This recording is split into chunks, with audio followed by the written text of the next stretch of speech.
Bonjour à tous et bienvenue dans ce nouvel épisode d'Inspirer. Aujourd'hui, j'ai le plaisir de recevoir Régis Rossi. Salut Régis. Bonjour. Régis, tu es conférencier, tu es illusionniste aussi et expert en intelligence émotionnelle. On va parler de ton parcours plus en détail. Mais avant, comment tu expliquerais ton métier de façon ludique à un enfant de 5 ans?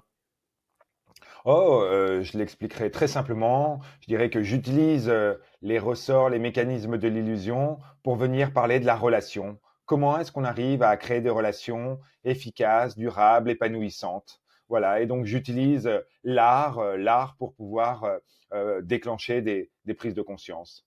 Voilà. Bon, je ne sais pas si je les dirais dans ces mots-là pour un enfant de 5 ans, mais, mais en tout cas, c'est comme ça que je le simplifierai, en tout cas. Ça reste assez ludique. Je pense que Ouais. c'est bon. Mm. Donc, tu es conférencier sur l'intelligence émotionnelle et tu te sers aussi de l'illusion avec cette particularité-là.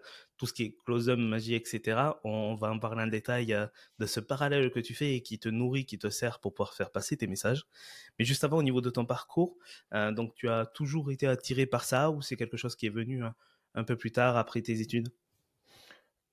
Concernant l'intelligence émotionnelle? Mhm. Ouais, l'intelligence émotionnelle, en réalité, je pense qu'un peu comme Monsieur Jourdain, je l'avais en moi, mais sans véritablement la définir. Et c'est quand j'ai commencé à m'intéresser au sujet que j'ai compris qu'effectivement, elle avait finalement jalonné mon parcours. Mais j'ai vraiment travaillé l'intelligence émotionnelle vraiment dans les années 2007-2008. C'est là que j'ai commencé à travailler sur ce sujet-là. C'était un sujet dont on parlait absolument pas en France, hein. C'était vraiment underground, si je puis dire. Mais par contre, aux États-Unis, la notion d'intelligence émotionnelle était déjà populaire et popularisée d'ailleurs. Et qu'est-ce qui t'a intéressé d'aller vraiment sur ce secteur-là et de donner ton temps et ta vie sur ce sujet? En fait, je suis parti d'un double constat. Dans mon parcours, j'ai eu une double activité pendant quasiment 15 ans. Quand je dis une double activité, c'est-à-dire une activité très cérébrale, où je travaillais, en entreprise et donc j'avais, une fonction extrêmement, très précise sur, voilà, sur le développement de business. Et puis, en parallèle, comme j'étais passionné de la magie dès l'âge de mes 15-16 ans, eh bien, j'en ai fait une activité à part entière. C'est-à-dire que je travaillais le jour et le soir, je dirais pas la nuit, parce que c'était souvent le soir et le week-end, eh bien, je revêtais un autre costume, celui du magicien. Et donc, voilà, j'ai eu cette double activité pendant une quinzaine d'années. Et le constat que j'ai fait, c'est que les personnes qui réussissent ne sont pas finalement les personnes qui ont les plus gros diplômes, qui ont fait les grandes études, qui ont une spécificité très particulière, mais en réalité, celles et ceux qui réussissent ont des capacités et que je vais nommer ensuite sur l'intelligence émotionnelle, d'empathie, d'attention, d'écoute, qui génère de la confiance, de la coopération. Et finalement, ça m'a intéressé d'aller creuser ce sujet-là. Je l'ai vu en magie, parce que en magie, très clairement, moi qui étais sur ce marché, je n'étais pas le plus fort. Je me défendais bien. Mais quand vous travaillez vos gammes 2 heures par jour face à une personne qui travaille 5-6 heures par jour, évidemment, il y a une différence de niveau technique. Et pourtant, très souvent dans les appels d'offres, je les remportais. Et donc, l'idée, c'était de me dire, mais pourquoi est-ce que je remporte des appels d'offres contre des personnes qui techniquement sont peut-être meilleures que moi? Et donc, là, c'est là que j'ai compris tout simplement en allant voir les clients, en leur demandant mais pourquoi est-ce qu'ils m'avaient choisi, qu'est-ce qui avait fait la différence. J'ai vraiment étudié ça et c'est là que on m'expliquait que la différence, eh bien, parce que il y avait cette sensibilité cette envie de davantage travailler avec quelqu'un de plutôt empathique, de plutôt engagé, de plutôt qui inspirait confiance. Et parallèlement, en entreprise, je voyais également que les dirigeants de talent, puisque je travaillais pour des grands dirigeants, les dirigeants de talent avaient cette capacité également d'inspirer confiance, coopération, écoute. Et donc, je suis allé étudier de près, mais finalement, quels étaient ces leviers? Comment est-ce qu'ils s'y prenaient pour finalement, réussir à engager, leurs équipes et surtout à atteindre leurs objectifs?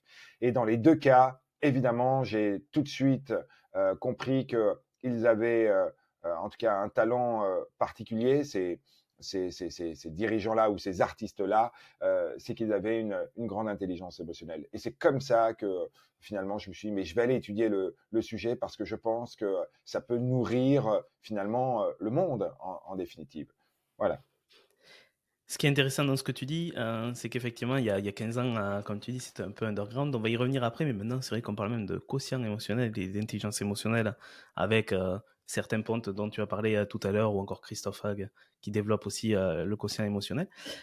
Justement, par rapport à ça, quelle est pour toi ta définition de l'intelligence émotionnelle? Tu as parlé de l'empathie, tu as parlé de l'écoute, mais si tu devais mettre des mots, une définition pour que les non-initiés comprennent, comment tu l'expliquerais? Alors, l'intelligence émotionnelle, d'abord, c'est une capacité. C'est une capacité à prendre conscience de ses émotions, donc à les reconnaître, à les identifier, à les nommer. Et puis, c'est une capacité aussi à décrypter celle des autres. Euh, mais le but ultime, parce que évidemment, décrypter ou analyser, c'est véritablement créer des relations qui soient efficaces, durables. Euh, c'est ça l'intelligence émotionnelle, c'est de pouvoir finalement bâtir des environnements dans lesquels chacun se sente à sa place, épanoui, serein et donc, voilà. Donc, c'est véritablement une capacité. Et c'est pour ça que c'est intéressant parce que tout le monde peut la développer en définitive. Contrairement au QI, où le QI, une fois que vous avez votre QI, vous n'allez pas passer d'un QI de 80 à un QI de 120 en travaillant. En revanche, sur le quotient émotionnel, évidemment que vous pouvez élever votre niveau émotionnel grâce, évidemment, à un travail que vous pouvez faire. Alors du coup, ça va intéresser pas mal de gens. Là aussi, comment on l'élève et comment on devient sensible à cette intelligence émotionnelle. Tu partages beaucoup de choses en conférence. Est-ce qu'il y a quelques tips ou quelles sont les questions aussi qui reviennent peut-être le plus souvent par rapport à ce sujet? En fait, l'intelligence émotionnelle, c'est extrêmement vaste. Les questions sont souvent, peuvent être d'ordre personnel, d'ordre professionnel. En réalité, l'intelligence émotionnelle, elle touche à la relation. Donc, quand on parle de relation, on peut la voir à différents niveaux. Il y a la relation évidemment à soi, parce que la première personne avec qui on communique sans s'en rendre compte, c'est souvent soi-même, hein. On communique beaucoup, beaucoup avec soi par les pensées notamment, et donc, la manière dont on communique, évidemment, a une influence sur nos comportements, sur nos attitudes, même sur notre communication, sur nos prises de décision. Et il y a évidemment la communication avec l'autre. Donc là, c'est davantage, c'est l'interpersonnel en définitive. Alors, ça peut être avec son enfant, avec son conjoint, avec ses amis, avec ses collaborateurs, avec ses clients, avec l'écosystème dans lequel nous sommes. Et donc là aussi, c'est des postures, c'est des prises de conscience aussi de finalement comment est-ce qu'on gère ces relations-là. Est-ce qu'elles sont efficaces, est-ce qu'on est épanoui sur ces différents terrains. Et puis il y a la relation à son environnement. Voilà, l'environnement dans lequel nous sommes, eh bien, à quel point il peut nous impacter, nous affecter. Et donc, travailler son intelligence émotionnelle, eh bien, c'est de se dire: «Mais vers quoi je veux aller?» d'abord. Parce qu'évidemment, l'idée, d'être extrêmement précis sur, un champ, que l'on va explorer, que l'on va étudier. On ne travaille pas, tout en même temps. Il y a beaucoup, beaucoup d'étapes. Voilà, donc il faut toujours partir d'un besoin, d'une envie et donc, là d'aller explorer et puis, d'analyser pour finalement créer des prises de conscience et parfois changer. Mais on parle beaucoup, beaucoup du changement, mais je dis toujours que le changement ne sert à rien. On n'impose pas un changement. Par contre, l'idée, c'est vraiment de créer des prises de conscience. C'est à partir du moment où on prend conscience, eh bien, que l'on peut être prêt à changer. Mais parfois, si on ne travaille pas son intelligence émotionnelle, l'histoire se répète. ne fait que se répéter. Et donc, vous avez des personnes qui ne comprennent pas pourquoi elles sont toujours dans les mêmes situations, quoi qu'il se passe. Mais en réalité, c'est parce que, évidemment, le petit changement qu'il faut opérer, qui est parfois un curseur hein, à bouger, il ne se fait pas. Et donc, quand il ne se fait pas, l'histoire se répète toujours. Et à la place du changement, on parle aussi de conduite du changement. Et je fais le lien avec une de tes conférences et de tes thématiques sur justement la définition que tu peux donner, ce que tu as dit. Le changement, c'est surtout le conduire, l'accompagner et avoir un cap. Oui, oui, oui, tout à fait. Euh, J'aime bien prendre la parabole du surfeur. Vous savez, quand un surfeur il est sur l'eau, il va y avoir un grand changement dans son environnement et qui va arriver. Et en fait, il s'est préparé normalement, il s'est préparé, mais il s'est préparé à la fois physiquement et mentalement. Et donc, ce changement, cette vague qui arrive, s'il est prêt, il va l'accompagner. Il va l'accompagner, il va surfer sur la vague. Et donc, évidemment, avec tout ce que cela implique. Mais vous avez également le surfeur qui, lui, n'est pas vraiment prêt, ni physiquement, ni mentalement. Et la vague, il va se la prendre en pleine face et elle va faire mal. Et évidemment, ce changement-là va être extrêmement difficile à gérer. Eh bien, voilà, on est ce surfeur, on doit être ce surfeur, en tout cas, qui accompagne, en tout cas, qui surfe sur ce changement, ne pas le subir. Et donc, dans la conduite du changement, évidemment, l'idée, c'est eh bien d'outiller en définitive ses équipes, ses collaborateurs pour pouvoir en être acteurs. Et donc, les outiller, c'est les outiller à la fois sous forme de compétences. Hein, donc là, on est plutôt sur le cognitif. Et puis, les outiller aussi sur l'émotionnel, parce qu'on sait également que l'état d'esprit joue un rôle fondamental dans notre réussite. Et et c'est pas quelque chose de très intuitif, parce que évidemment, notre histoire est faite de jalons et qui commencent dès l'enfance. Et très clairement, nous sommes vraiment le produit de l'éducation que nous avons eue. Et que si on a eu une éducation épanouissante qui nous permet d'avoir une grande confiance, une belle estime de soi, tant mieux. Mais si c'est pas le cas, évidemment, il va falloir bien travailler sur soi pour pouvoir aller vers ce, cet épanouissement et cette confiance, cette estime de soi qui est nécessaire pour atteindre les objectifs que chacun avons dans la vie. Et comment travailler cette estime de soi? Je ne vais pas te demander ton enfance parce que je ne sais pas comment elle était, savoir comment elle Non, mais était, ou comment tu as travaillé tout ça. l'estime de soi, vous savez, elle se travaille.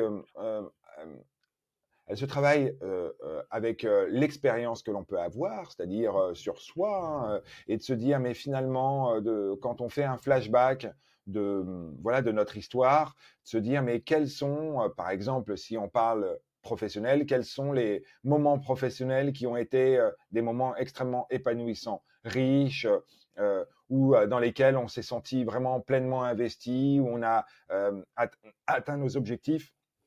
Et donc, évidemment, c'est de se faire une conversation beaucoup plus positive. Une conversation positive, pourquoi? Parce qu'en fait, elle va nous permettre finalement d'analyser, mais quels ont été les leviers que je suis allé activer sur cette période-là? Pourquoi est-ce que je me suis senti véritablement engagé, heureux?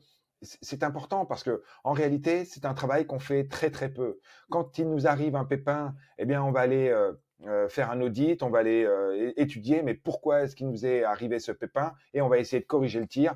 Mais quand il nous arrive une réussite, généralement, on ne fait pas de travail pour savoir pourquoi notre réussite, elle a eu lieu. Alors qu'en réalité, elle est aussi importante. C'est important de savoir pourquoi est-ce qu'on a réussi, parce que ça va nous permettre de réussir demain. Sinon, il y a tellement de chemins que l'on peut prendre, il y a tellement d'actions aujourd'hui que l'on peut définir que on peut vite être perdu. Et donc, il y a ce travail sur soi, et puis il y a aussi le regard de l'autre, parce que évidemment, le regard de l'autre va nous permettre voilà, de se sentir plutôt bien, armé, ou plutôt désarmé et pas bien. Donc, c'est-à-dire que il est important de soigner l'environnement dans lequel nous sommes. En tout cas, notre environnement très proches. Et il vaut mieux passer du temps avec des gens qui nous nourrissent plutôt qu'avec des gens qui nous aspirent. Tu parlais, ça m'amène plein de questions, du coup, je note pour pas te couper. La première d'entre elles, sur l'analyse de la réussite, tu en as parlé. Effectivement, tu penses qu'on analyse plus souvent nos échecs que nos réussites et que Ah l'on oui. est très, comment dire, pas très bienveillant avec nous-mêmes aussi, des fois. Oui, oui, en réalité, le il y a une formule, en France où on dit, enfin en France, mais pas seulement en France, où on dit qu'on apprend beaucoup de ses échecs.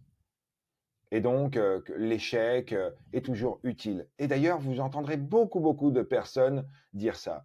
Moi, je trouve que c'est dangereux de dire ça, parce qu'on apprend souvent aussi de ses réussites. Parce que parfois, quand on connaît un échec, eh bien, l'échec peut nous conduire vers le renoncement, vers l'immobilisme, et ne nous permet pas, on n'a pas tous parfois cette capacité de rebondir.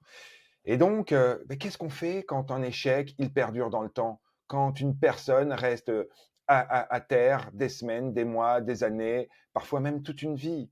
Donc, on n'est pas tous égaux et on n'est pas tous armés de la même façon pour affronter ces situations d'échec. En revanche, les situations de réussite, ce qui est très intéressant, c'est que parfois, on peut ne même plus les voir. On n'a pas conscience de toutes les réussites que l'on a effectuées. Pourquoi? Parce qu'aujourd'hui, on est dans un monde où on se compare énormément. Les réseaux sociaux ont amplifié ce phénomène de comparaison. Et donc, à partir du moment où vous vous comparez toujours à des gens que vous imaginez extraordinaires, eh bien, vous avez l'impression que vous, vos petits pas ne sont pas de grands petits pas. Et la comparaison est véritablement voleuse de joie. Donc, il faut, encore une fois, l'intelligence émotionnelle, par exemple, c'est surtout ne pas se comparer. C'est se dire, mais moi, qu'est-ce que j'ai besoin dans la vie? Qu'est-ce qui me rend heureux? Qu'est-ce qui m'anime? Qu'est-ce qui me remplit de joie? Qu'est-ce que j'aime faire? Et d'aller vers ça. C'est un espèce d'idéal. Euh, et de ne pas espérer, ne pas, disons, imaginer notre vie sous la comparaison d'un autre, parce que généralement, ce sont des fantasmes. Et d'ailleurs, très souvent, quand on apprend à connaître les personnes euh, pour qui on fantasme, généralement, on est souvent déçu. Vous voyez, donc voilà. Tu as souvent ça, effectivement, et j'aime bien ta phrase que j'ai pris le temps de noter sur la comparaison La comparaison est voleuse de joie. et voleuse de joie. Mm, C'est censé. mm. Tu as parlé également de l'entourage, et on va parler d'un autre sujet après qui me fait rebondir sur ce que tu viens de dire. Au niveau de l'entourage, il y a une citation, tu vas me dire si tu es d'accord avec ça, qui dit que l'on est la moyenne des 5 personnes que l'on fréquente le plus autour de soi. Oui, oui, oui, on l'entend beaucoup. Je peux pas être contre ça parce que effectivement, les émotions ont un effet de contagion. Donc évidemment, si vous passez beaucoup, beaucoup de temps avec des personnes optimistes, avec des personnes souriantes, avec des personnes dynamiques, avec des personnes entreprenantes, avec des personnes bienveillantes, évidemment qu'elles vont avoir un effet contagion avec vous. Mais si vous passez beaucoup, beaucoup de temps avec des personnes qui se plaignent tout le temps, qui ne sont jamais satisfaites, qui sont toujours sur la critique, qui vont être sur les reproches, qui vont mettre en avant les échecs, évidemment qu'elles vont avoir un effet contagion, elles aussi, sur vous, sur votre manière de percevoir le monde, votre manière de percevoir votre relation à vous-même et à l'autre. Donc, il est important, fondamental même, eh bien, de soigner voilà, ses rencontres et puis les personnes avec qui nous sommes. Nous interagissons avec énormément de personnes. Mais vous savez, vous pouvez avoir des carnets d'adresses de 5, 6 000 personnes, 10 000 personnes. Vous savez, les personnes qui comptent, vous pouvez toujours les compter sur les doigts d'une main ou de deux mains, disons. C'est pareil pour tout le monde. Donc, ces personnes-là, évidemment, doivent répondre à mon sens, à des exigences qui sont nécessaires pour vous. C'est vital. L'importance de l'entourage et le conditionnement. dans le bon sens du terme, des personnes qu'on fait rentrer autour de nous. Et il y a aussi cette analogie avec les différents cercles dont tu as sûrement évoqué en conférence. Et sur cette importance-là, parce que je pense qu'on a tous vu, ça nous est tous arrivé de voir une personne rayonnante et sous l'emprise ou le côté néfaste d'une seule personne se change et se perd un peu. Oui, oui, ça peut aller très vite, hein. Ça peut aller très vite. Il suffit parfois d'une situation, d'un moment, d'un échange pour que finalement l'édifice s'effondre. Euh, et donc, personne n'est à l'abri. Personne n'est à l'abri. Personne ne peut se dire je suis un roc parce que évidemment, quand on est dans la relation interpersonnelle, on est dans la confiance. Et donc, donner sa confiance, c'est quelque part donner un joyau. Euh, je vous donne ce joyau-là. Évidemment, si vous n'en prenez pas soin, il y aura des conséquences. Hein. S'il tombe à terre, s'il se casse, s'il se brise, ça va être compliqué finalement de le réparer. Et donc, Jean-Paul Sartre disait que la confiance se gagne en gouttes, elle se perd en litres. Donc, évidemment qu'à partir du moment où vous donnez votre confiance et que votre confiance est trahie, euh, c'est un moment très, très douloureux. Et donc, et personne ne peut être à l'abri de ça parce que parfois on peut avoir et on a tous peut-être déjà un nom ou deux ou trois de personnes qui nous ont fait mal parce que évidemment elles n'ont pas été à la hauteur de nos attentes et de nos besoins. Voilà. Mais encore une fois, une relation c'est quelque chose qui s'entretient. Donc que ce soit amicale, amoureuse, parentale, avec ses équipes. Rien n'est jamais définitif et et rien n'est jamais acquis non plus. Donc, c'est tous les jours qu'il faut semer les graines qui vont permettre finalement à la relation de fleurir et de nous permettre finalement d'être bien, tout simplement, d'être serein. Tu as parlé d'analyser ses victoires tout à l'heure, chose que l'on fait peu et je pense que ça va faire écho à beaucoup de monde. Chose que tu as faite justement lorsque tu expliquais ton parcours et pourquoi tu remportais des appels d'offres en étant un moins bon technicien mais meilleur sur cette intelligence émotionnelle. À quel point tu estimes que l'on est dur avec nous-mêmes alors que l'on devrait se parler comme à son meilleur ami? Tout dépend des. Vraiment, il n'y a pas de vérité sur ce sujet-là. Vraiment, il y a des personnes qui parfois ont un langage vraiment dépréciatif sur elles. Et donc, moi qui rencontre beaucoup de gens à travers mes conférences, parfois elles me confient des choses sur elles. Et c'est incroyable parce que ce qu'elles dégagent n'est pas du tout en adéquation avec ce qu'elles me restituent. Et donc, elles ont fini par avoir ce langage de vérité pour elles qui ne leur permettent pas de s'élever. Et donc, l'idée, c'est de leur montrer que finalement, ce n'est pas une vérité, mais c'est une perception. Et que moi, je peux leur montrer une autre perception. Et qu'à partir du moment où on a plusieurs perceptions d'une même situation, alors on peut avoir aussi plusieurs solutions, plusieurs visions. Donc, l'idée, c'est d'amener finalement chacun à réfléchir, mais c'est vrai que il y a parfois un langage dépréciatif vraiment très très très important. Dernièrement, je suis intervenu pour une collectivité et je demandais à des personnes qui avaient déjà connu un échec et tout le monde levait la main. Et puis plus tard, je leur dis mais qui a déjà connu une réussite dans sa vie professionnelle? Et j'ai la moitié des personnes qui n'ont pas levé la main. Et bien sûr qu'elles ont connu des réussites professionnelles, mais aujourd'hui, elles ne sont plus en capacité, elles ne sont pas en capacité à finalement les voir. Et donc ça, c'est extrêmement dangereux.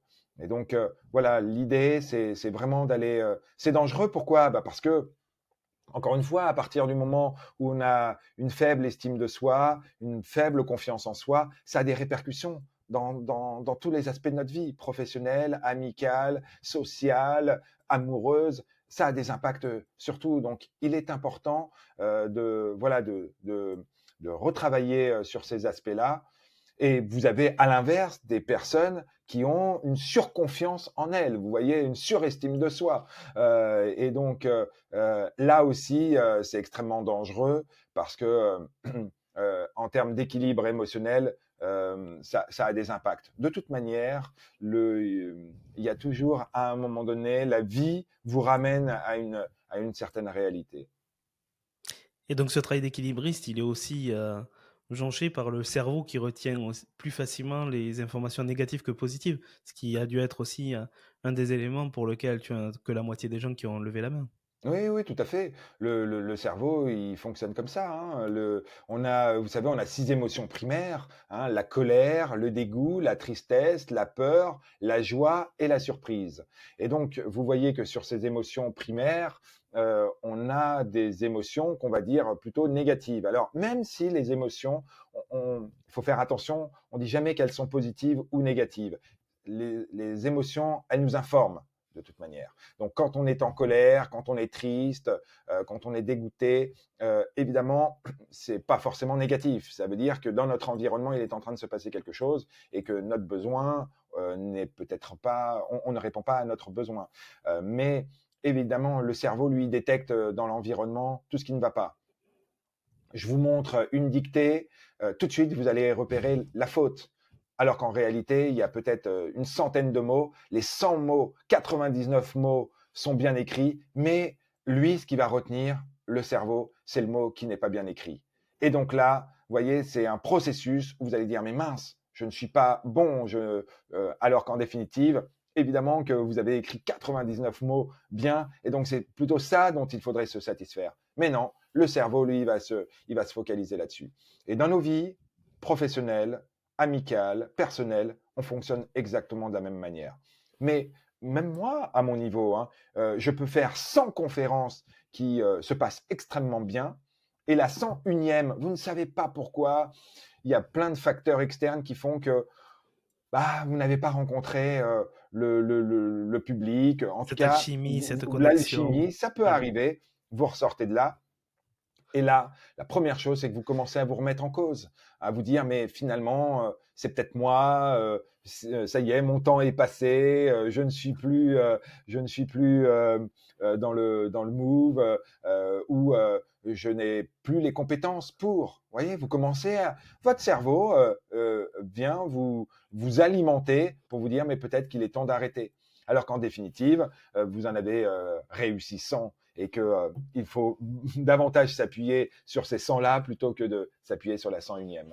Et c'est là que l'entourage est véritablement important. Parce que quand vous vivez des séquences de ce type, et on en vit tous, il n'y a personne qui peut se dire « Ah non, moi je n'ai jamais vécu ce type de situation ». Quand on en vit ce type de situation, vraiment quelque chose qui marche très très bien, c'est d'appeler ce que j'appelle un ange, vous voyez, c'est-à-dire une personne qui vous veut du bien, qui vous connaît bien et qui va avoir un langage beaucoup plus appréciatif pour vous. Et ça, c'est important parce que parfois, vous perdez la lucidité et donc vous avez besoin d'être recadré. Et donc, ce recadrage, il est nécessaire. Et quand on n'est pas en capacité de se le faire soi-même, eh bien, on va le chercher auprès de personnes qui sont des personnes que j'appelle des personnes ressources. Euh, et ce sont des personnes avec lesquelles on peut avoir un degré de proximité très fort ou pas, mais des personnes qui connaissent la valeur et la valeur, hein, votre valeur, et puis ce que vous êtes au plus profond de vous-même. Donc ça c'est vraiment capital. Tu as dit plein de choses, mais ce qui nous rassure en tant qu'être humain, c'est que si un expert comme toi, au niveau de l'estime de soi, à la 101e, il se remet à... il est dans un gros down, ça nous laisse une marge de manœuvre. Mais bien sûr, oui, oui. Et puis, vous savez, moi, j'ai la chance d'intervenir vraiment pour de grands dirigeants, mais également des managers, des équipes, vraiment tout le corps social de l'entreprise. Et vraiment, sans aucune façon, n'a pas traversé ce type de moment-là. La grande différence, encore une fois, c'est que face à l'échec, des personnes vont rebondir immédiatement. elles vont se relever et elles vont repartir. Elles vont faire en sorte que la hauteur du rebond soit plus importante que la hauteur de la chute. Et d'autres, comme je le disais tout à l'heure, elles, cet échec va les conduire vers l'immobilisme. Et donc, ce qui est intéressant de comprendre, mais c'est quelles sont les caractéristiques finalement de ces personnes. Et très souvent, c'est le degré d'optimisme qui est la clé de voûte, hein, qui nous permet finalement de rebondir. Mais la grande différence entre un optimiste et un pessimiste, c'est la façon habituelle dont on explique les événements de la vie. Hein. Notre mode d'explication, il est fondé sur nos racines. Ça remonte à notre enfance. Et donc, il y a trois grands leviers. Hein. Il y a la permanence. Une personne optimiste, elle pense que les choses positives de la vie, hein, ce qui lui arrive de positif, a vocation à perdurer dans le temps. Il y a la généralisation. Une personne optimiste pense que justement ces situations positives qui lui arrivent, eh bien, vont faire tache d'huile, vont avoir un effet de contagion sur tous les aspects de la vie, hein, que ce soit en santé, travail, amical, amoureuse. Et puis la personnalisation, une personne optimiste, elle pense que c'est ce qui lui arrive de positif, eh bien elle le doit à elle-même. Vous voyez qu'elle est responsable aussi de ce qui lui arrive. Alors que le pessimiste, la permanence, une personne pessimiste pense que ce qui lui arrive de négatif dans la vie, eh bien a vocation à perdurer dans le temps. La généralisation, quand tout état de cause, il va y avoir un effet de tache d'huile sur tous les aspects de sa vie, évidemment, donc en négatif. Et puis, la, la, la troisième composante, c'est que la personne pessimiste pense qu'elle ne peut rien faire contre ce qui lui arrive. Voilà, elle est obligée de le subir. Voilà. Et donc, c'est ce qui différencie véritablement ces deux personnes, celle qui rebondit très rapidement et celle qui va vers l'immobilisme. Donc, c'est pour ça que c'est important pour nous, eh bien, pour chacun d'entre nous, d'être vraiment armé pour, face à des situations de ce type, eh bien, pouvoir rebondir, y répondre. Et justement, pour pouvoir y répondre, comment tu peux travailler ça? Est-ce que c'est via la gratitude? Est-ce que c'est via la méditation? Est-ce que tu as d'autres leviers pour travailler cette estime de soi? Oui, alors c'est intéressant que tu parles de gratitude parce que en France, la reconnaissance et la gratitude, c'est des mots qu'on utilise peu, alors qu'on utilise un petit peu plus, hein, évidemment, on en parle de plus en plus, mais dans la réalité, dans les faits, dans notre quotidien, on est peu reconnaissant, on exprime peu de gratitude autour de soi. Or, on a tous un besoin de reconnaissance. Tout le monde a besoin de reconnaissance. C'est une composante fondamentale. C'est un besoin physiologique, la reconnaissance. Et quand quelqu'un vient nourrir notre besoin de gratitude, de reconnaissance, cela renforce nos liens avec lui. Cela génère une énergie positive qui va engendrer de l'épanouissement et de la confiance en soi. Donc, tout doit partir de nous de toute manière. Il faut peu attendre, en tout cas, évidemment, il vaut mieux attendre de soi que des autres. Et donc, je conseille souvent de se doper à la gratitude, à l'insu de notre plein gré. Vous voyez, que tous les jours, on peut donner des marques de reconnaissance autour de soi.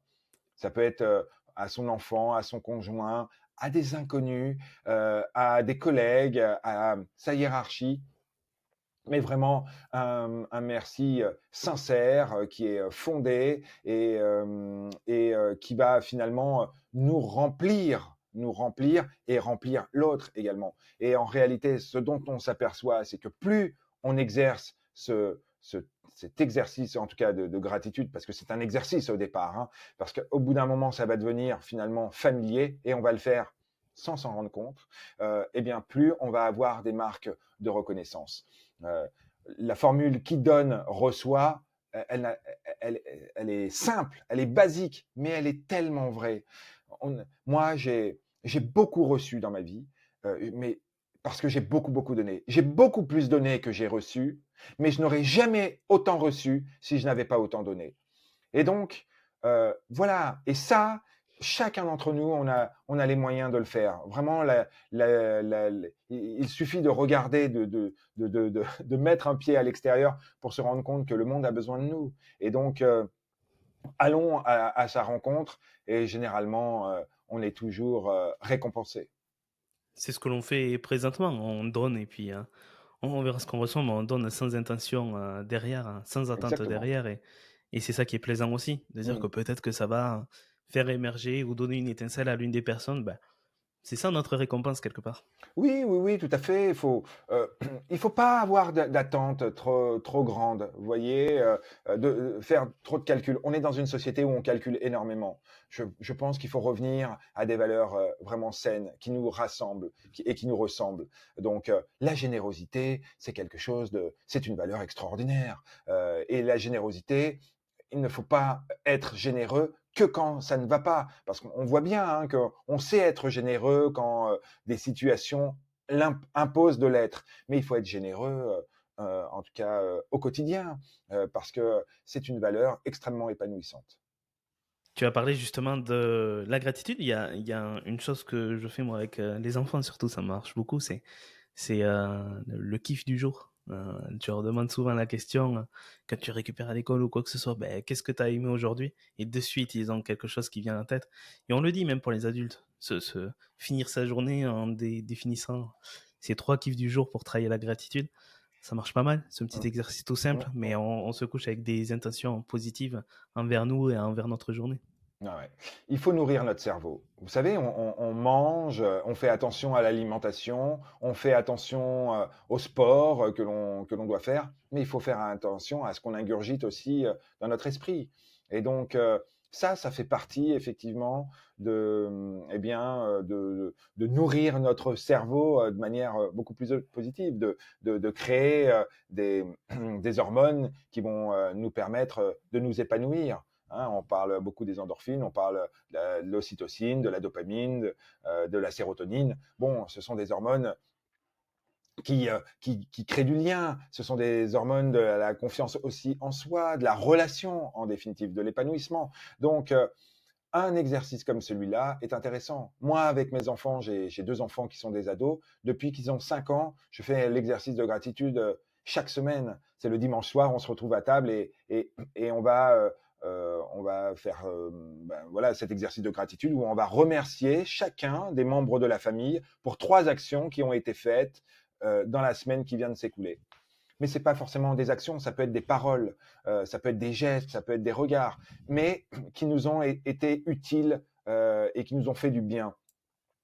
Mais en faisant ça, si vous voulez, alors c'est un exercice au départ, quand je le propose à des personnes ou à des familles, les gens se disent: «Ah bon? Mais voilà, c'est très protocolaire». Mais en réalité, qu'est-ce que ça fait du bien à la famille? Ça permet de nourrir des relations, qui sont vraiment constructives. Ça permet aussi de souder les liens et ça, c'est véritablement important parce que on vit dans une société où on le voit bien, hein, le taux de divorce est de plus en plus important. Alors il l'était déjà, hein, mais il l'est de plus en plus important que finalement les papas solos, les mamans solos sont de plus en plus nombreuses, que les enfants euh, souffrent de ces situations-là. Et vous voyez, des exercices de ce type, pas seulement évidemment, mais permettent en fait de favoriser la relation et de pouvoir finalement parfois atténuer les conflits qui peuvent y avoir et qui sont d'ailleurs des conflits nécessaires, utiles à la relation. Hein, les relations saines, ce sont aussi des relations où on se dit les choses. Et donc, ça, c'est vraiment important de permettre de créer un cadre que j'appelle le cadre de sécurité psychologique, où finalement on se dit les choses, mais sans la peur du jugement, sans se dire mais mince, ça va cristalliser la relation. Au contraire, non, se dire les choses parfois et taper du poing sur la table, c'est nécessaire et c'est important. Mais il faut le faire quand le cadre de sécurité psychologique est présent. Tu as dit beaucoup de choses intéressantes. Pour revenir un petit peu en arrière, est-ce que tu sens un changement de de par ces dernières années, toi qui as su ça depuis plus de 15 ans maintenant, entre tout ce que tu as dit, et on peut rajouter plein de choses. Tu as parlé des réseaux sociaux, tu peux parler des chaînes d'infos en continu où les gens sont dopés à ça, des informations négatives qui sont quotidiennes, la comparaison avec les réseaux sociaux qui sont maintenant omniprésente, la sensibilisation à ça, ou justement le manque de sensibilisation au manque de détachement, les sollicitations aussi avec son téléphone, le Mmh. fait d'être tout le temps sursollicité et Mmh. pas forcément pour des bonnes nouvelles. Est-ce que tu as remarqué un changement là-dessus depuis ces dernières années? On peut parler aussi de la crise du Covid qui en a remué pas mal d'entre nous. Oui, alors la crise du Covid, elle a eu aussi du bon, hein. Elle a permis de ramener chacun, finalement au sens de sa vie. Ouais, quel est le sens de ma vie? Et donc, ça a permis aussi de pouvoir se réinterroger. C'était un moment aussi d'introspection et donc pour ça, pour moi, ça a été vraiment salutaire. Beaucoup de personnes ont fait d'ailleurs de grands changements de vie, on se sont requestionnés et puis, finalement, sont allés davantage s'écouter. Donc pour moi, la crise sanitaire, elle a eu du bon là-dessus. En revanche, c'est vrai que les outils numériques ont un impact, ont un impact véritablement fort sur nos vies. Aujourd'hui, la population est de plus en plus nomophobe. Nomophobe, ça veut dire qu'on est anxieux quand on est séparé de son portable. Essayez de passer une journée sans votre portable. Et vous verrez, très très peu de gens sont en capacité de le faire. Et donc, ça nous interroge finalement sur finalement notre rapport à la technologie, à l'écran. Quelque chose de très très dangereux et qui me préoccupe moi personnellement, c'est les enfants, les petits enfants, parce que on sait aujourd'hui, tous les médecins le disent, avant 3 ans, même 4 ans, il ne faudrait aucun écran pour les enfants. Vraiment, parce que ça a des impacts évidemment neurologiques, sur nos cognitions, mais même sur nos émotions. Et donc, c'est extrêmement dangereux de donner un écran. Je dis toujours que donner un écran à un petit enfant, c'est comme au lieu de lui faire boire son biberon de lait, on lui fait boire de l'alcool. C'est tout aussi dangereux. Et donc ça me préoccupe vraiment parce que aujourd'hui, dans les cours de lycée, eh bien, les lycéens n'échangent plus ensemble, mais sont les uns à côté des autres et sont tous sur leurs écrans. Et donc, mais les enfants ne répondent aussi qu'à ce qu'ils voient aussi avec leurs parents. Parce que quand vous rentrez chez vous et que vous êtes sans cesse devant votre écran, devant votre portable, mais évidemment, les enfants, eux, l'effet contagion dont je parlais tout à l'heure, l'est à ce moment-là. Donc, vous voyez, on a une responsabilité et ça, pour moi, c'est une vraie préoccupation. C'est pour ça que j'ai coécrit un ouvrage qui s'appelle L'art de l'attention, comment se reconcentrer dans un monde de distraction, parce que la vie est faite de façon à ce que notre attention soit toujours malmenée. Or, on ne peut réussir à construire, à bâtir des relations que lorsqu'on a une attention forte. Je suis allé à la rencontre de personnes dont le métier nécessite une véritable attention, une attention vraiment très très forte. Des chirurgiens, aiguilleurs du ciel, des pilotes de chasse, des arbitres internationaux, des arbitres de foot. Et finalement, ces personnes-là passent beaucoup de temps sans écran, sans leur smartphone, sans leur ordinateur. Vous imaginez un chirurgien qui est en train d'opérer du cœur, écrire un SMS pendant l'opération, mais vous l'imaginez une seule seconde, ça vous paraît incroyable. Eh bien, soyez le chirurgien de votre profession, soyez l'aiguilleur du ciel de l'écosystème dans lequel vous êtes.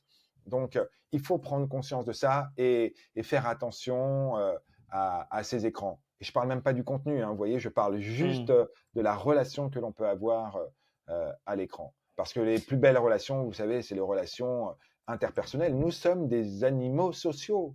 Nous avons besoin de nous voir, nous avons besoin de nous sentir, de nous toucher, d'être en interaction les uns aux autres. Moi, je connais très très peu de gens qui s'épanouissent seuls chez eux devant leur ordinateur. Mais vous avez des personnes qui vivent et qui n'osent même plus sortir de leur chambre, des ados, mais pas que des ados, hein, même des jeunes qui ne peuvent plus sortir de leur chambre. Ils sont coupés des relations. Et donc ça, évidemment, c'est un danger qui me préoccupe. Et tu penses que les gens ont conscientisé ça, quelles que soient les générations, c'est-à-dire que ce soit les parents avec les jeunes enfants, où tu parlais des écrans et de l'analogie que tu as faite qui est assez forte, ou comme tu dis, des plus jeunes qui ont comment tu as dit, l'homophobie. Nomophobes, qui sont nomophobes. Nomophobe, merci. Avec Ouais. l'extension ou le téléphone et l'extension du bras. Est-ce que tu penses que les gens ont conscientisé ça? Et est-ce qu'ils ont mis pour toi assez d'importance à ça?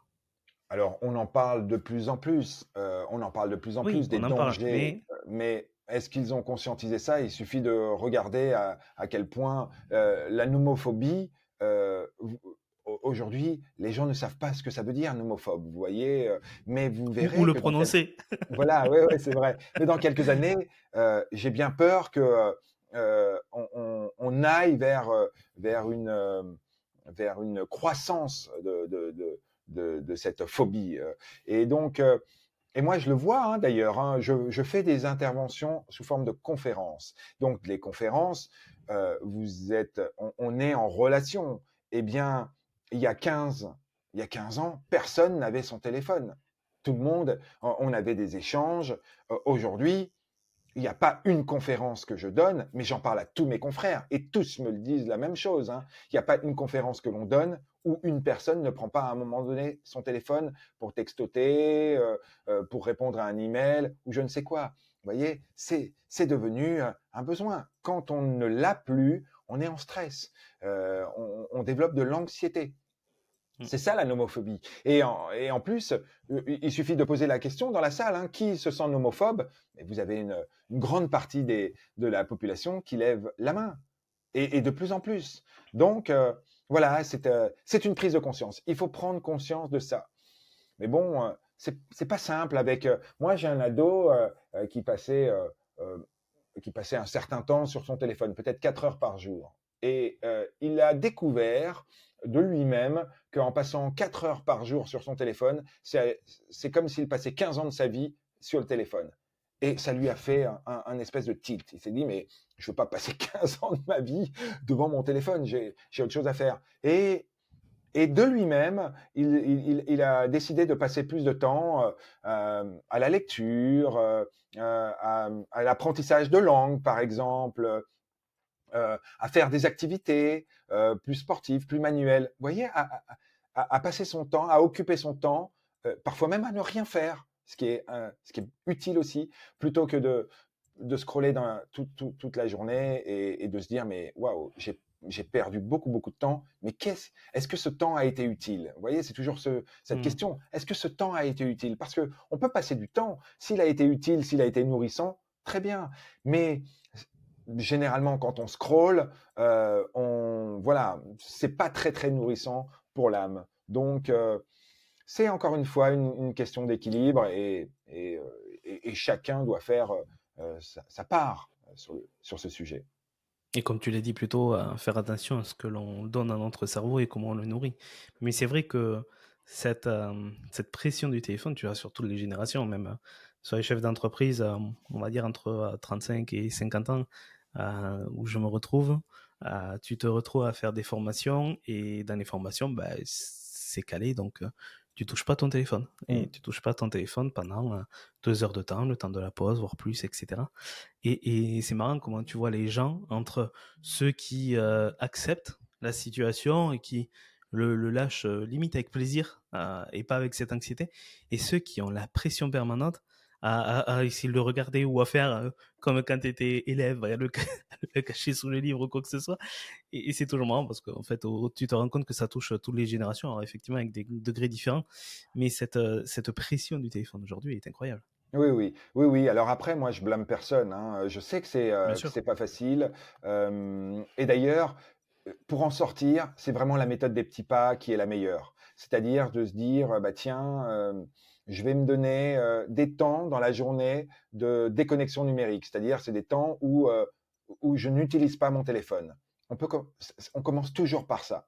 Donc, ça peut être des temps au départ de un quart d'heure, une demi-heure. Ça semble peu comme ça, mais parfois, quand vous êtes vraiment, quand vous consultez doudou digital 500 fois par jour, un quart d'heure, ça peut être long. Et donc, voilà, c'est de commencer par ça jusqu'à finalement se rendre compte que mais qu'est-ce que ça fait du bien quand on est en déconnexion numérique parce que on vit une autre vie, on vit la vraie vie en définitive. Et donc voilà, il faut se donner des challenges et ça c'est vraiment très utile. Moi, à titre personnel, entre 19 h et 8 h du matin, je n'utilise plus mon téléphone. Voilà. Mais ça a été un travail aussi pour moi de le faire et finalement, je me suis bien rendu compte que ça n'avait aucun impact sur ma vie professionnelle, mais par contre, ça avait un véritable impact sur ma vie amicale et puis familiale. Parce que quand vous êtes devant votre écran tout le temps, tout le temps, tout le temps, évidemment que ça a des incidences sur les relations que vous avez avec les gens qui vous entourent. Et ce qui est Oui, vrai en famille l'est tout autant en entreprise ou dans les autres cercles dans lesquels on évolue. et tu parlais, l'impact, qu'il n'y a pas sur ta vie professionnelle. Souvent, on se met soi-même ses propres limites au niveau de tout le temps être joignable, d'avoir la peur de rater quelque chose et cetera, et tu peux faire le lien aussi avec ce que tu as dit tout à l'heure ou avec, l'attention et notamment le fait de ne plus avoir ou de ne pas avoir assez ce mode écoute active, qui fait le lien, direct avec l'intelligence émotionnelle. Mm. Et oui, oui, oui, effectivement, on, on recherche tous de la sérénité, sans le savoir, hein. Mais la sérénité, c'est un état dans lequel on se sent évidemment épanoui. Euh, et donc, pour être dans cet état de sérénité, il faut être nourri par la bienveillance, par l'empathie, parfois par la compassion, par la générosité, par l'altruisme, par la gratitude. Voilà, ça, ce sont des états qui nous permettent d'être sereins. Mais, et il faut se méfier effectivement d'autres émotions comme la colère, qui, elle est animée par la jalousie, l'envie, l'ego, la supériorité, l'arrogance, l'avidité, et que ces émotions, eh bien, elles combattent en nous-mêmes, hein, on les a toutes à l'intérieur de nous, et, euh, et finalement, celles qui gagnent, ce sont toujours celles que l'on nourrit. Et donc, c'est pour ça que c'est important d'aller développer ces notions-là. Et tu parlais de l'écoute active. L'écoute active, aujourd'hui, c'est un levier extrêmement puissant. C'est une force que nous avons tous. Mais l'écoute active, elle demande de la discipline. Parce que écouter activement, c'est ne pas interrompre l'autre, c'est ne pas avoir de préjugés sur la personne qui nous parle. C'est difficile de ne pas avoir de préjugés, de stéréotypes, parce que on est habité par des croyances qui sont souvent des croyances limitantes, mais que l'on acquiert dès l'enfance, et donc qui peuvent euh, nous faire perdre le lien, alors même qu'on n'a pas encore conversé avec une personne. Donc voilà, et puis c'est aussi une communication verbale et non verbale. Hein. Évidemment, si vous êtes en face de moi, que je commence à converser avec vous et que vous prenez votre téléphone, que vous textotez, bah, évidemment, ça va avoir une incidence sur la relation, sur ce que je vais penser de vous et sur ce que nous Et pouvons l'énergie que construire toi tu vas ensemble. mettre. Ouais, Ouais, exactement. ouais, tout à fait, tout à fait. Et donc ça, finalement, on le fait automatiquement sans s'en rendre compte. Mais en prendre conscience, eh bien, ça nous permet finalement de changer ces petites habitudes. Et à partir du moment où on change ces petites habitudes, évidemment, tout change. Tout est question de conscientiser et d'analyser les choses, Oui, oui, oui, tout à au fait, final. tout à fait. C'est véritablement ça. Alors au début, c'est pour ça que le travail sur l'intelligence émotionnelle, il faut pas faire tout d'un coup, parce que sinon vous allez, c'est comme si on vous demande de faire un marathon alors que vous avez jamais couru 5 kilomètres. Vous n'y arriverez pas. Donc c'est des étapes.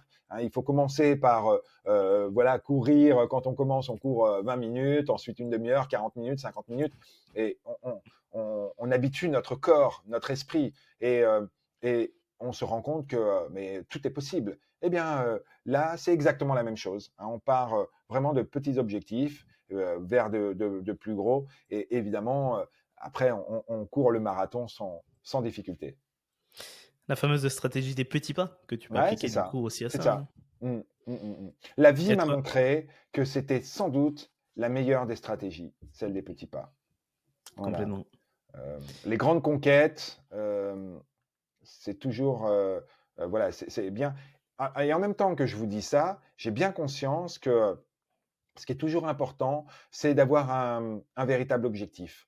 Je crois beaucoup, beaucoup à la visualisation. Vous voyez, moi, quand en 2007, j'étais en entreprise, je me suis visualisé sur scène devant des dirigeants, devant des managers, devant des commerciaux, 500, 1000 personnes à faire des conférences sur ces sujets de la relation, du management, du leadership. Je me suis vraiment, vraiment vu. Euh, et cette vision-là, elle ne m'a jamais quitté. Mais véritablement, j'ai pu la mettre en œuvre des années plus tard. Ça s'est pas fait comme ça du jour au lendemain. Il a fallu que je passe par de nombreuses, nombreuses, nombreuses étapes pour en arriver là. Mais j'ai heureusement que je l'ai eu parce que ça a été un espèce de guide, vous voyez, qui ne m'a jamais quitté et qui m'a permis, c'était ma boussole qui m'a permis Ouais, c'est ça. d'être vraiment certain de ce que je voulais faire et donc de Et me puis le donner les moyens d'y arriver. et puis le jour J, ça t'a préparé mentalement. Et oui, ouais, Eh ouais, oui, ouais, eh tout oui. à fait, tout à fait. Sachant que la vie, vous savez, c'est un éternel recommencement. Donc, on aborde toujours, moi j'ai fait plus de 1000 conférences aujourd'hui, mais j'aborde toujours les conférences avec beaucoup d'humilité, parce que les personnes qui vont être en face de moi, c'est peut-être la première fois qu'elles me voient. Et donc, c'est important que je me remette dans un état qui est celui de ma première fois également, avec évidemment davantage de confiance et d'expérience, mais aussi avec cette humilité qui est nécessaire. Je te rejoins complètement sur la visualisation, d'autant qu'on a fait un épisode avec un préparateur mental qui est sorti il y a quelques semaines. On a beaucoup parlé de ce sujet-là. Donc la visualisation, n'hésitez pas à creuser ça. Je suis content de faire cette interview avec toi, Régis, et notamment en visio, puisque tu as des talents de pickpocket. J'ai vu. Ça, c'est pour l'anecdote. Tu utilises l'illusion, la magie sur tes conférences.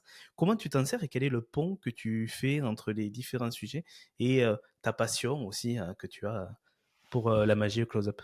Ouais. En fait, pendant très longtemps, j'ai pensé que magicien, c'était le plus beau métier du monde. Parce que Ok. vous donnez beaucoup de bonheur aux gens, beaucoup de joie, beaucoup de sourires. Les gens vous le rendent évidemment au centuple. Et vous passez des moments extraordinaires. Mais avec le temps, il me manquait quelque chose. Je trouvais que c'était pas suffisamment nourrissant parce que c'était très éphémère. Et c'est pour ça que les conférences, quand j'ai commencé à m'interroger sur les conférences, à me dire mais tiens ça c'est extrêmement important parce que là on est sur quelque chose de beaucoup plus durable. Et pour Tu faire plantes passer des des graines et tu fais messages, moins l'effet waouh. Pardon. oui, alors non, mais on l'a quand même, mais pour faire passer des messages, euh, j'ai vite compris que l'art n'était pas seulement, ou l'art de l'illusion, n'avait pas une vocation seulement de divertir. Même si, en réalité, 99,9% des magiciens l'utilisent pour divertir. Mais moi, j'ai voulu, à l'époque, me dire, l'art a aussi une fonction de faire réfléchir. Et donc, c'est comme ça, c'est à partir de cette prise de conscience que je me suis dit, je vais utiliser l'art de l'illusion, non pas pour seulement épater ou pour émerveiller ou pour éblouir, mais pour questionner, pour se réinterroger. Et donc, je fais des expériences sur scène, donc qui vont créer un effet waouh. Mais ce qui va être doublement waouh, c'est d'expliquer tout le processus cognitif, émotionnel qui m'a permis de réussir. Et quand j'explique ce processus, je vais montrer que oui, j'ai des compétences et un savoir-faire, comme les personnes qui sont en face de moi, en réalité, mais que si j'ai atteint mon objectif, si j'ai rempli ma mission, c'est aussi parce que j'ai activé d'autres leviers, des leviers qui sont plus émotionnels, des leviers plus invisibles. Parce que quand on parle d'empathie, de coopération, d'écoute, de confiance, c'est des leviers finalement qui passent par la communication verbale et non verbale, mais qui sont plus difficiles à déchiffrer. Et donc, je vais faire ce travail-là. Donc, je reviens sur ce qui s'est passé, je déchiffre et en fait, je fais l'analogie avec les métiers, les jobs des gens qui sont en face de moi. Donc, si je suis face à des leaders, eh bien, je vais axer mon discours sur le leadership. Si je suis face à une force commerciale, je vais vraiment axer sur la négociation. Voilà, donc j'adapte évidemment mon discours par rapport à ça. Mais voilà, l'art me permet de créer ce pont et puis de créer un souvenir. Les gens se souviendront davantage du message parce qu'il aura été illustré, parce qu'il y aura eu un discours de preuve. Si je fais mes conférences aujourd'hui sans utiliser l'art de l'illusion, je peux vous assurer que, à mon avis, je les réduis par 2 ou par 3. L'impact n'est pas le même. L'impact n'est Tu y pas le apportes même. l'émotion, hein. Exactement, exactement. L'émotion, aujourd'hui, elle a un pouvoir extrêmement puissant sur la mémorisation. On sait aujourd'hui que notre mémoire, elle fonctionne parce que il y a un processus cognitif clé en 3 dimensions que sont l'attention, la perception et l'émotion. Donc, ne pas l'utiliser, c'est une erreur. Tu fais aussi des webinaires et des live streaming. Comment est-ce que tu te sers du mentalisme? Est-ce que tu te sers de ces tours-là aussi en distanciel? En réalité, j'en fais de moins en moins, mais j'en ai beaucoup fait en 2020, puisque avec la période du Oui. Covid où chacun était chez soi, moi, vous imaginez bien que mon activité avait cessé. Hein. En 48 heures, tous mes contrats ont été annulés. Je me suis retrouvé avec un agenda vide. Et puis, finalement, les, les clients m'ont rappelé pour me demander de faire des interventions sous forme digitale. Donc, euh, j'en avais jamais fait avant, donc j'ai imaginé, j'ai testé et donc j'ai créé des animations ou en tout cas des conférences, mais même des team building à distance. Et incroyable parce que j'avais vraiment beaucoup de doutes moi-même. Hein. Au départ, j'étais pas du tout certain de l'impact et finalement ça a été extrêmement efficace. Après, il y a aujourd'hui, j'en fais plus parce que les entreprises n'en ont plus besoin et que maintenant on revient sur du physique. Alors ça dépend parfois, mais vraiment maintenant c'est à la marge. Quand vous avez des personnes dans différents pays ou vous avez du mal à réunir les gens, je peux le faire.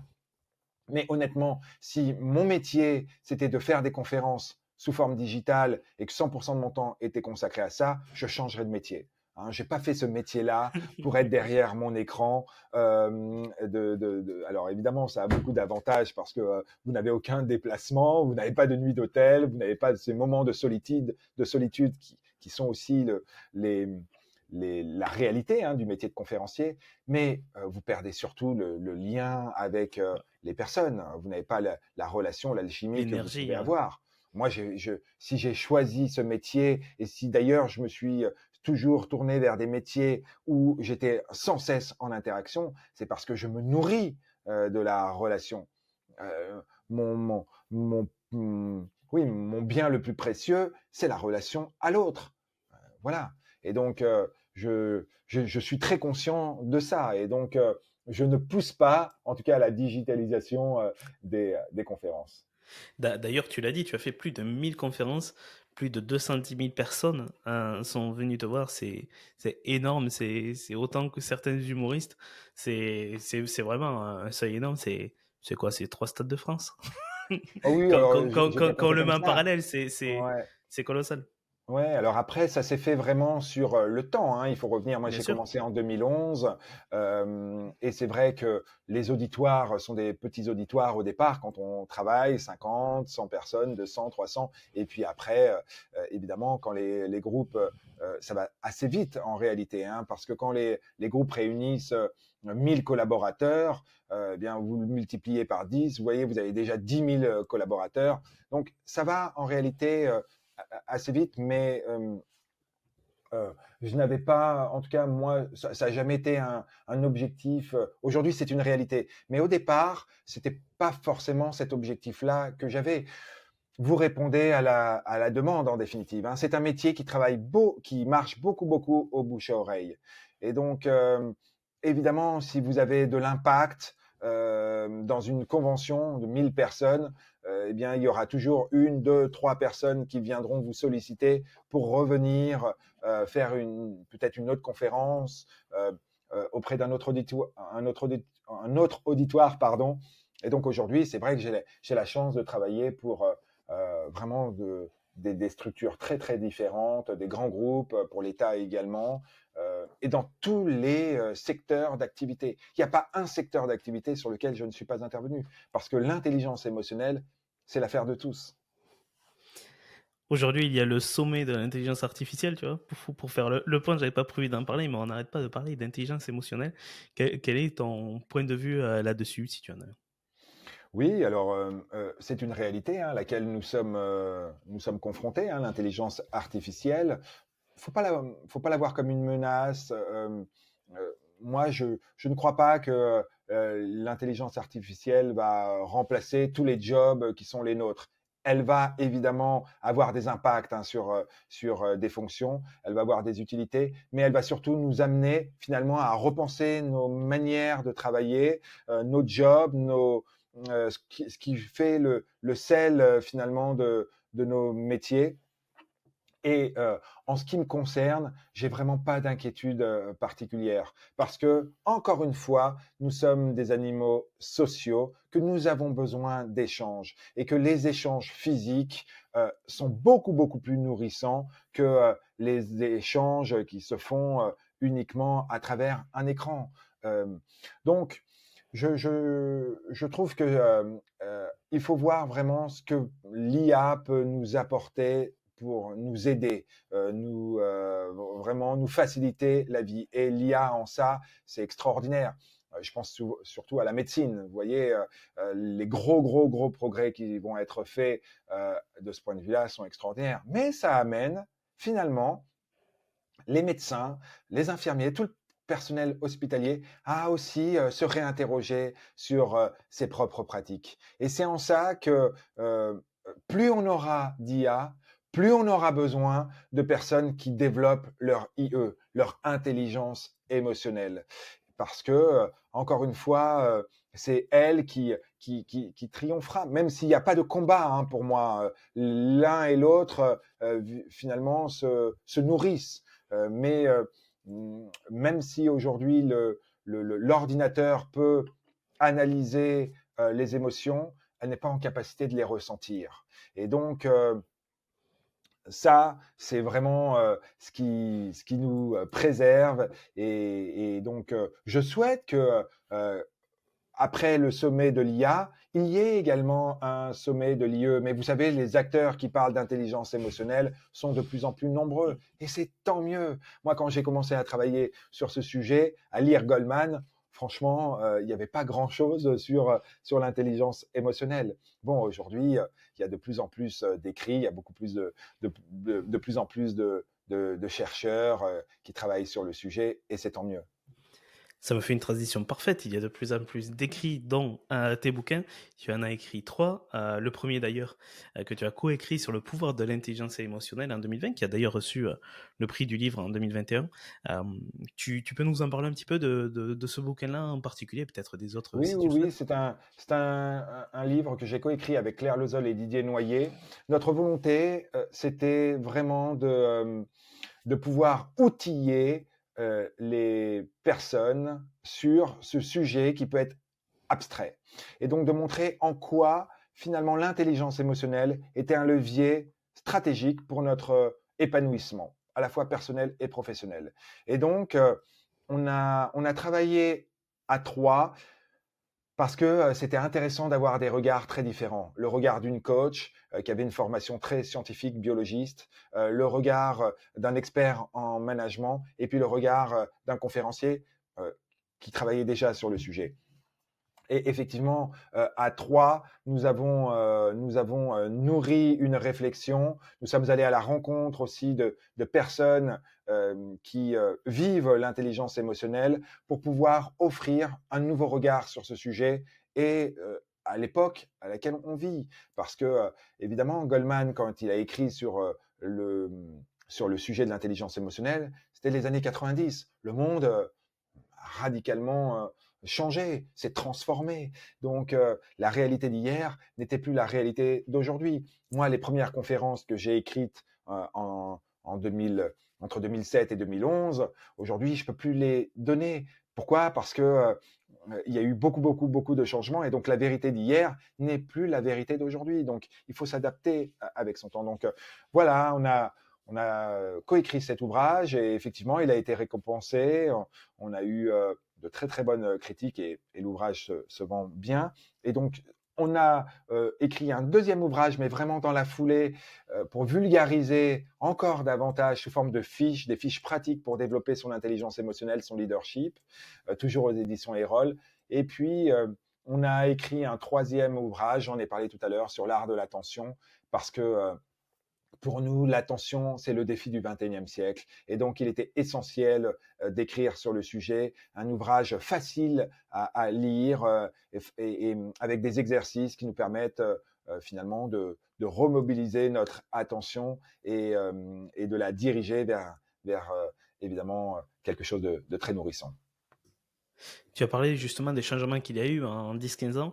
Quels changements ou quelles avancées t'ont le plus marqué? Bah, les plus gros changements, ils sont numériques, hein. Les technologies, la place des écrans dans nos vies a changé considérablement notre rapport à l'autre, notre rapport aux écrans. Et donc ça a été vraiment le grand, grand bouleversement parce que évidemment notre attention à partir de ce jour-là, elle est devenue une monnaie d'échange. Hein, quand les GAFA créent tous leurs outils, c'est pour capter notre attention. Et notre attention est devenue effectivement cette monnaie d'échange. On pouvait l'avoir déjà avec la télévision, avec la radio. Bien, on l'a maintenant avec ça. Donc, pour moi, ça a été l'impact le plus important. Et donc, cet impact-là, il a évidemment des conséquences sur nos modes de relation. Voilà, donc ça a été ça, et c'est pour ça qu'aujourd'hui, on parle beaucoup d'écoute active, d'attention, de gestion des émotions dans nos prises de décision, de perception également, euh, parce que ça a une influence et une incidence sur ces sujets. À propos de livres, quel est le dernier livre que tu as lu ou ton livre coup de cœur du moment? Alors le dernier livre que j'ai lu, c'est plutôt un roman, c'est pas un livre de sciences sociales, mais c'est Ken Follett, que j'aime beaucoup. Je J'ai pas lu tout Ken Follett, hein, il me faudra peut-être toute une vie pour tout lire, parce que c'est des gros pavés et qu'il faut le temps pour le lire. Hem, En sciences sociales, peut-être le dernier livre que j'ai lu qui était vraiment extraordinaire, c'est celui de Stéphane Moriou, L'art du feedback, qui est un livre extraordinaire. Alors, Stéphane Moriou, il est plus de ce monde à l'heure où je vous parle. Il a été atteint d'un cancer et il nous a quittés la semaine dernière. Vous voyez, c'est très très récent. Quelqu'un que j'aimais beaucoup parce que c'est un très bon conférencier, très humaniste. Et son livre, L'art du feedback, est un vrai bijou. J'avais beaucoup, beaucoup apprécié l'ouvrage et l'homme également. Je le conseille parce que le feedback, on n'en a pas du tout parlé, mais c'est un sujet également extrêmement important. Tu as rencontré plein de monde, tu l'as dit, notamment pour écrire tes bouquins. Quelle a été ou quelles ont été tes rencontres inspirantes, tes rencontres marquantes? Ah, il n'y en a pas une plus qu'une autre. Vraiment, toutes les personnes que je suis allé interviewer, d'abord, c'était une volonté, je les ai choisies, vous voyez, c'est-à-dire que c'est des personnes que j'avais pu rencontrer ou que j'avais pu écouter et qui m'avaient marqué. Et donc, j'ai voulu les rencontrer davantage dans leur intimité pour creuser ces sujets-là. Donc, je veux pas en appuyer plus Hmm. un qu'un autre. Alors, il y en avait, il y en a évidemment toujours des rencontres qui étaient vraiment inattendues. Celle avec Laurent Vimon, qui était l'ancien patron de Century 21, alors qui lui aussi euh, est parti, je crois que c'était en 2021, beaucoup trop tôt. C'était le patron de Century 21 et c'était surtout le numéro 1 de la relation client depuis des années. Century 21 était sur le podium, enfin sur la plus haute marche du podium. Et ce qui m'intéressait, c'était de comprendre mais comment est-ce que une marque comme celle-ci réussit. Et quand j'ai rencontré le président, j'ai compris pourquoi cette marque réussissait, parce qu'il incarnait la relation client. Il était vraiment obsédé par ces notions d'écoute, d'accueil, d'attention, de confiance, de coopération. Pour lui, il avait ça dans ses gènes, et donc l'objectif, c'était vraiment que quand on rentre dans ces agences, on ressente ça. Et donc, il m'a expliqué son parcours, et c'était vraiment un témoignage très, très, très intéressant, parce que c'est une personne qui s'est construite et qui n'a même pas le bac, vous voyez, et donc, mais qui a suivi ses intuitions, le bon sens, qui est revenu toujours à mais ce qui fait finalement le sel. Pourquoi est-ce que des gens sont en capacité finalement d'animer des groupes, de faire preuve de leadership. Et donc, il est revenu à beaucoup, beaucoup de bon sens. Et vraiment, ses discours, en tout cas, son parcours, il en parlait avec tellement de simplicité que ça en devenait extraordinaire. Et moi, je crois beaucoup, beaucoup à la simplicité. On a beaucoup complexifié les organisations, les relations, et ça a des impacts en définitive. Revenir à de la simplicité, de l'authenticité, pour moi, c'est la voie de la réussite. Et quel est le meilleur conseil que l'on t'ait donné dans la vie? Celui qui a pu piquer à un moment et avec le recul, tu t'es dit... Très, très, très bon conseil, difficile à appliquer, c'est ne pas interpréter. Ne pas chercher à interpréter. C'est-à-dire qu'une situation nous arrive, et là, on se dit, ah oui, mais si l'autre me dit ça, c'est parce que si, c'est parce que ça, ou si l'autre réagit comme ça, eh bien, c'est parce que on ne cesse d'interpréter.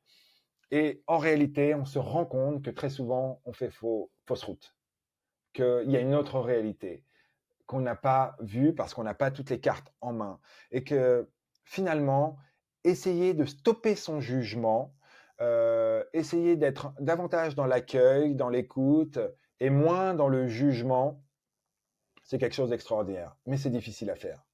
Et donc, peut-être que c'est ça le meilleur conseil qu'on m'ait donné, c'est dire, tiens, essaie quand tu sens que tu es en train de juger quelqu'un ou une situation, quand tu es en train d'interpréter, pose-toi la question.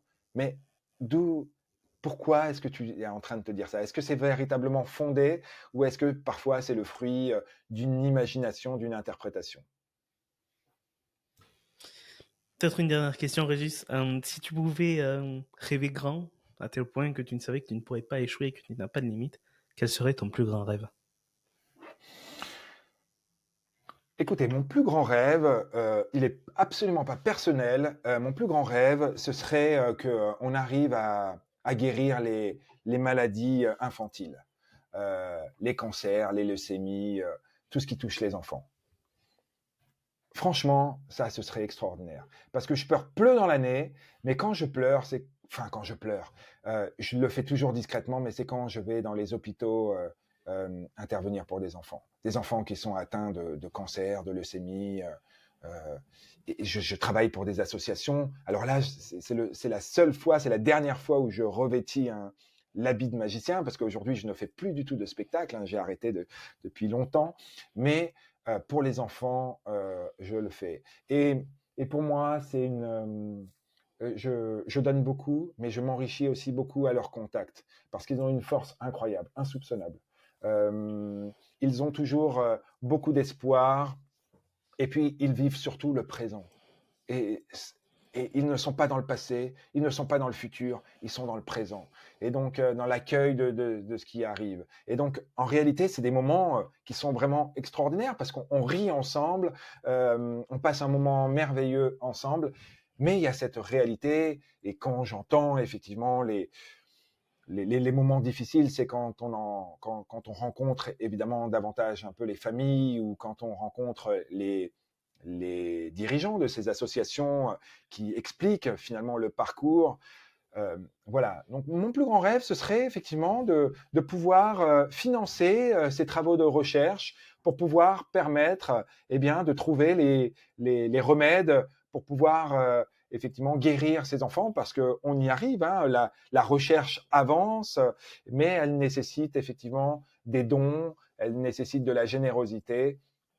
Donc voilà, c'est à eux que je pense. En tout cas, si j'avais un grand rêve, ce serait celui-là. Merci pour tes propos, ton témoignage et ton parcours, d'avoir pris ce temps de pouvoir échanger ensemble et on espère inspirer des personnes.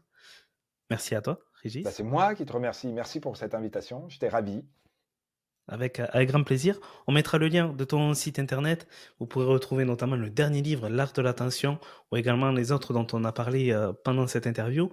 Vous pourrez retrouver tous les liens dans la description. Quant à moi, je vous dis à bientôt pour un nouvel épisode que vous pouvez retrouver en audio sur l'ensemble des plateformes Spotify, Deezer, Amazon ou Apple, et également sur YouTube. Très bonne journée à tous. À bientôt.